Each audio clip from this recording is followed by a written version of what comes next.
Hello there, ladies and gentlemen. Welcome to Love Lines. Ang ating lulutuin po ngayon ay champorado.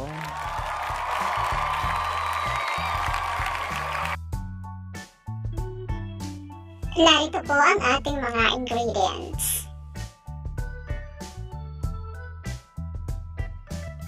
Kakao, asukal, gata ng nyog, bigas, tubig, at pwede ring dagdagan pa ng gatas.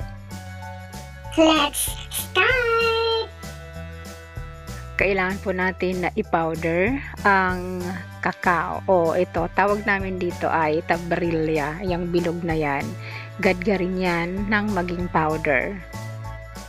Lugawin yung bigas at pag naluto ay ilagay yung gata. Pag naluto uli yung gata, ilagay na yung kakao na powder at pagkatapos ay isunod na rin yung asukal. Haluin mayat maya. Mapapansin nyo ay hindi ako nagdagdag ng malagkit na bigas para dito sa ating champorado dahil yung aming bigas ay malagkit na. Napansin naman na itong bigas na ito, pag sinaing mo ay parang may malagkit. So, ito na yung ginamit namin. Japanese rice ang tawag dito.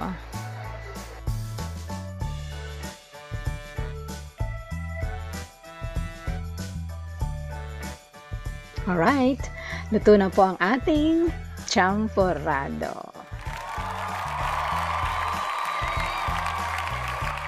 Come on, let's eat!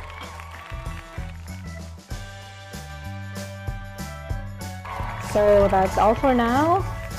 Thank you so much for watching.